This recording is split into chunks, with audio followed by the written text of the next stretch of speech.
اللہ کے رسول جب دنیا سے گئے پہلا جھوٹ یار لوگ بولتے ہیں بھائی حضور پاک کے جو صحابہ امیر المؤمنین کے درجے پر بنے تھے یعنی ابو بکر صدیق وہ حضور کی بیٹی کے حق کھا گئے تھے. اوے ابو بکر کھا گیا تھا جس نے پیغمبر کریم کے ذات اقدس پہ اپنی جوان سالہ بیٹی وار دی تھی, جوان سالہ بیٹی وار دی تھی, جوان سالہ بیٹی وار دی تھی, اپنی جوان سالہ بیٹی وار دی تھی, حق مہر بھی اپنی جیب سے دیا تھا. اوے یہ کھا گیا تھا. یہ سوال پیدا ہوتا ہے کہ حضرت عائشہ کی عمر کتنی تھی اس میں؟ اب یہ فرماتی ہیں اب ان کی کیا ایج تھی؟ 6 سال 9 سال, جو قطعاً غلط. 40 سال کی عمر میں اعلان نبوت ہوا اور 14 سال کے بعد ہجرت ہوئی, اور ہجرت کے دوسرے سال جو ہے ان کی شادی ہوئی. ایمان کی بات آتی ہے تو کیا کہا جاتا ہے کہ جب حضرت ابوبکر ایمان لائے تو اس کے بعد جو ہے وہ حضرت عائشہ بھی ایمان لے آئیں. اب اگر یہ مان لیا جائے کہ پہلی بعثت کو وہ ایمان لائے اور پہلی بعثت کو حضرت عائشہ ایمان لے آئیں تو کیا 1 سال کی تھی؟ اب اگر حساب لگانا شروع کریں کہ اگر پہلی بعثت کو یہ ایمان لائیں اور 1 سال کی تھی تو دوسری ہجری میں کتنے سال کی ہو گئی؟ تقریباً 15 یا 16. اور اگر یہ 2 سال کی تھیں تو کتنے سال کی ہو گئی شادی کے وقت؟ تقریباً 17, تقریباً 16 یا 17. اگر 3 سال کی تھی تو کتنے سال کی ہو گئی؟ 4 سال کی تھی تو کتنے سال کی ہو گئی؟ 5 سال کی تھی تو کتنے سال کی ہو گئی؟ 6 سال کی تھی تو کتنے سال کی ہو گئی؟ 7 سال کی تھی کتنے سال کی ہو گئی؟ 8 سال کی تھی تو کتنے سال کی ہو گئی؟ 9 سال کی کم سے کم مانا جائے تب 24 کی بنتی ہے. 9 سال کی اگر بالغ لڑکی مانی جائے تب جا کے بنتی ہے 24 کی, اور تقریباً اس سے زیادہ یا منیمم اتنی ہی ان کی عمر تھی. وجہ یہ ہے کہ ان کی پہلے شادی ہو چکی تھی جبیر بن مطعم سے, جبیر بن مطعم سے شادی ہو چکی تھی. اب یہ بیان کیا جاتا ہے کہ جبیر بن مطعم سے شادی ہو چکی تھی. معاذ اللہ اشرف الانبیاء نے مطعم سے کہا, معذرت ان کے والد سے کہا کہ مجھے تمہاری بیٹی چاہیے.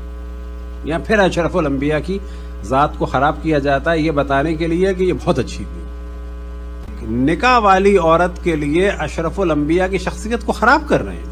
اور پھر اس کے بعد طبقات ابن سعد کے الفاظ ہیں کہ جو معتبر ترین اور پہلی شروع کی کتابوں میں سے ہے. اشرف الانبیاء نے کہا تو انہوں نے کہا کہ صحیح ہے میں مطعم سے بات کرتا ہوں, فطلقہا, پھر اس نے جبیر نے طلاق دی, پھر ان سے شادی. اب یہاں پر تصور کریں کہ اس طلاق کو بھی اشرف الانبیاء پر ڈالنا چاہتے ہیں. ایک اہم ترین موضوع جو پورے شرق و غرب میں اس وقت اہم ترین موضوع ہے اور وہ ہمیں پتہ ہونا چاہیے, اور اس موضوع کا جو پرابلم ہے وہ آیا ہے کتب اہل سنت سے, اور وہ لوگ بھی اب وہی جواب دینے لگے ہیں جو ہمارا جواب تھا. وجہ یہ ہے کہ صرف 2 آپشن رہ گئے ہیں, یا اپنے نظریات پھیلا لو یا رسول اللہ کا دفاع کر لو. سابقہ زمانے میں دنیا اہل سنت میں یہ ہوتا تھا کہ وہ رسول اللہ کا دفاع نہیں کرتے تھے بلکہ دوسروں کا دفاع زیادہ کرتے تھے. مذہب حق اہل بیت میں جو معیار ہے وہ یہ ہے کہ اگر ایک روایت یا چیز شان رسول اللہ کے خلاف ہے, اصلا ضرورت نہیں ہے دیکھنے کی پرکھنے کی, ختم. وہ موضوع کیا تھا اور کیا ہے کہ اگر آپ جا کے دیکھیں پوری دنیا کے خصوصاً عیسائی مشنریوں کے درمیان, امریکہ میں, یورپ میں, عرب دنیا میں, یا انٹرنیٹ میں جا کے سرچ کریں, وہ ہے اشرف الانبیاء کی شادی خلیفہ اول کی بیٹی کے ساتھ.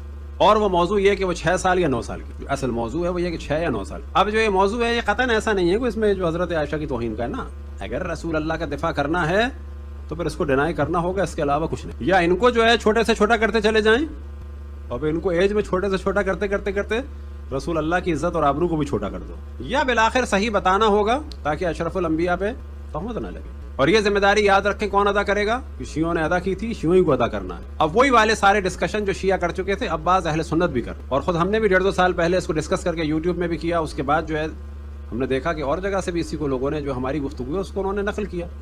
اور ہمارا کام ہی یہی ہے کہ اہل بیت کا دفاع ہم کریں, اشرف الانبیاء کا دفاع ہم سے زیادہ کون کرے گا. ہمیں کسی سے کوئی شکوہ نہیں ہے.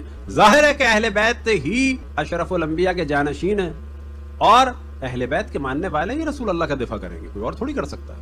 تو اصل سوال یہ ہے کہ حضرت اشرف الانبیاء کی شادی کے بارے میں اب یہ ذہن میں رکھیں کہ اشرف الانبیاء کا نکاح جناب خدیجہ سلام اللہ علیہا کے ساتھ ہوا کب کہ جب وہ 25 سال کے تھے. خود جناب خدیجہ کتنے سال کی تھیں؟ مختلف اقوال ہیں جن میں سے ایک 40 سال ایک 28 سال, زیادہ مشہور ہے 28 سال. 40 سال والا جو قول ہے وہ جناب خدیجہ کی حیثیت کو ذرا سا کم کرنے کے لیے، لیکن اس کا بھی جواب ہے. تو سوال یہ پیدا ہوتا ہے اگر ایمان میں معیار ہے تو جناب خدیجہ، پہلی بیوی ہونا معیار ہے تو جناب خدیجہ، پہلی بیوی کی موجودگی میں شادی نہ کرنا اگر اچھی بیوی کی علامت ہے تو جناب خدیجہ، اگر مال کو لٹا دینا علامت ہے تو جناب خدیجہ، اور اگر بچہ ہونا بیوی اچھی بیوی کی علامت ہے تو جناب خدیجہ.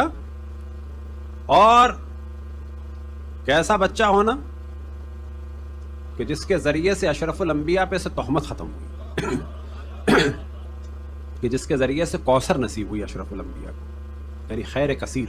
اب ایک ہلکا سا اشارہ کرتے چلیں کہ اشرف الانبیاء کے لیے، رحمت للعالمین کے لیے، تمام عالمین کی رحمت کے لیے جناب سیدہ سلام اللہ علیہا خیر کثیر ہے. وہ خیر کثیر کس سے ملا؟ جناب حضرت خدیجہ سلام اللہ علیہ.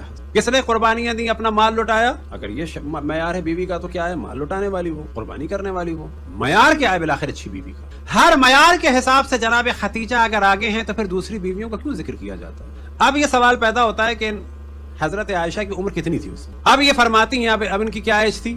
6 سال 9 سال، جو قطعاً غلط ہے. اعلان رسالت ہوا کب؟ یعنی اعلان بعثت کب ہوا؟ 40 سال کی عمر میں اعلان نبوت ہوا، اور 14 سال کے بعد ہجرت ہوئی. یہ ذہن میں رکھ، 14 سال کے بعد ہجرت ہوئی، اور ہجرت کے دوسرے سال جو ہے ان کی شادی ہوئی. اب سوال یہ پیدا ہوتا ہے کہ یہاں تو ان کی ایج کو کم کر دیا جاتا ہے، جب ایمان کی بات آتی ہے تو کیا کہا جاتا ہے کہ جب حضرت ابوبکر ایمان لائے تو اس کے بعد جو ہے وہ ہم لوگ بھی ایمان لے آئے، وہ ایمان لائے ہم بھی ایمان لے آئے. یعنی خود حضرت عائشہ بھی ایمان لے آئیں، بہت با ایمان خاتون، یعنی یہ بتانے کے لیے ان کے بعد یہ ایمان لے آئیں. تو وہ کب ایمان لائے؟ وہ جیسے ہی اشرف الانبیاء نے اعلان فرمایا تو وہ ایمان لے آئے. یہی کہا جاتا ہے پہلی بعثت کو وہ ایمان لے آئے. اب اگر یہ مان لیا جائے کہ پہلی بعثت کو وہ ایمان لائے اور پہلی بعثت کو حضرت عائشہ ایمان لے آئیں تو کیا 1 سال کی تھی؟ مولا علی کے بارے میں کہا جاتا ہے کہ 10 سال کے بچے کے ایمان کی حیثیت کیا ہے. تو اب اگر حساب لگانا شروع کریں کہ اگر پہلی بعثت کو یہ ایمان لائیں اور 1 سال کی تھی تو دوسری ہجری میں کتنے سال کی ہو گئیں؟ تقریباً 15 یا 16. اور اگر یہ 2 سال کی تھیں تو کتنے سال کی ہو گئیں شادی کے وقت؟ تقریباً 17، تقریباً 16 یا 17. اگر 3 سال کی تھیں تو کتنے سال کی ہو گئیں؟ 4 سال کی تھی تو کتنے سال کی ہو گئیں؟ 5 سال کی تھی تو کتنے سال کی ہو گئیں؟ 6 سال کی تھی تو کتنے سال کی ہو گئیں؟ 7 سال کی تھی کتنے سال کی ہو گئیں؟ 8 سال کی تھی تو کتنے سال کی ہو گئیں؟ 9 سال کی کم سے کم مانا جائے تب 24 کی بنتی ہے. 9 سال کی اگر بالغ لڑکی مانی جائے تب جا کے بنتی ہیں 24 کی، اور تقریباً اس سے زیادہ یا منیمم اتنی ہی ان کی عمر تھی. وجہ یہ ہے کہ ان کی پہلے شادی ہو چکی تھی جبیر بن مطعم سے، جبیر بن مطعم سے شادی ہو چکی تھی. اب یہ بیان کیا جاتا ہے کہ جبیر بن مطعم سے شادی ہو چکی تھی. معاذ اللہ اشرف الانبیاء نے مطعم سے کہا، معذرت ان کے والد سے کہا کہ مجھے تمہاری بیٹی چاہیے. یا پھر اشرف الانبیاء کی ذات کو خراب کیا جاتا ہے یہ بتانے کے لیے کہ یہ بہت اچھی تھی. بھئی وہ بہت اچھی تھی نہیں تھی الگ موضوع، لیکن آپ ایک نکاح والی عورت کے لیے اشرف الانبیاء کی شخصیت کو خراب کر رہے ہیں. اور پھر اس کے بعد طبقات ابن سعد کے الفاظ ہیں کہ جو معتبر ترین اور پہلی شروع کی کتابوں میں سے ہے. اشرف الانبیاء نے کہا تو انہوں نے کہا کہ صحیح ہے میں مطعم سے بات کرتا ہوں، فطلقها، پھر اس نے جبیر نے طلاق دی، پھر ان سے شادی. اب یہاں پر تصور کریں کہ اس طلاق کو بھی اشرف الانبیاء پر ڈالنا چاہتے ہیں. اب یہ بات ممکن ہے آپ میں سے بعض کو سخت لگی ہو، اور بعد میں ہم آپ کو بعض یہ کلپس وغیرہ دکھا دیں گے کہ جو علماء اہل سنت کے ہیں اور وہ اس سے زیادہ سخت باتیں کر رہے ہیں. وجہ کیا ہے کہ ان میں سے بعض سمجھ گئے کہ صرف 2 آپشن ہیں، یا اس وقت پورا دین برباد ہونے سے بچا لیں اور اشرف الانبیاء کو برباد ہونے دیں، پورا دین ختم، یا ان کی ایج کو بڑھا دیا جائے. اور جو پروپیگنڈا کیا گیا تاریخ میں، کبھی حضرت خدیجہ کی حیثیت کو کم کرنے کے لیے ان کو کم کر دیا، ان کو بہت بڑھا دیا، اور کبھی ان افراد کو کہ جو مجبوری کے عالم میں ایمان لائے فتح مکہ کے بعد وہ ہو گئے مسلمان، اور جس نے اسلام کے نبی کو اپنی آغوش میں پالا وہ ہو گیا کافر. صلوات پڑھیں پر محمد والے میں. تو اہم ترین جو ایک تہمت ہے اشرف الانبیاء کی ذات پر وہ یہی تہمت ہے. اس کے علاوہ بہت ساری تہمتیں، باقی جتنی شادیاں ہوئیں وہ سب جو ہے وہ طلاق شدہ اور شادی شدہ خواتین سے کہ جن کے شوہر مارے گئے تھے، جو بیوہ تھی. اب یہ شادیاں کیوں ہوئیں؟ اتنی بات واضح ہے کہ اگر وہ تہمت کے جو عام طور پہ شرق و غرب والے لگاتے ہیں کہ معاذ اللہ خواہشات کی، تو وہ تو 25 سال کے نوجوان میں زیادہ ہوتے ہیں. تو 25 سال کے نوجوان نے 25 سال جو ہے وہ تو ایک خاتون کے ساتھ گزار دی، پھر اس کے بعد ایک بوڑھی خاتون سے طلاق شدہ سے شادی کی. بعد میں جتنی شادیاں ہوئیں وہ در حقیقت وہ جو ٹرائبل نظام تھا، اس نظام کی خصوصیت یہ تھی کہ جب ایک قبیلے سے شادی ہو جائے تو جتنے اس قبیلے کے طرفدار ہیں وہاں سے شر رک جاتا تھا کہ ہمارا تعلق ان 25 قبیلوں سے، ان 25 قبیلوں کی جہاں جہاں شادیاں ہوئی ہیں ان کے خلاف ہم سازش نہیں کریں گے.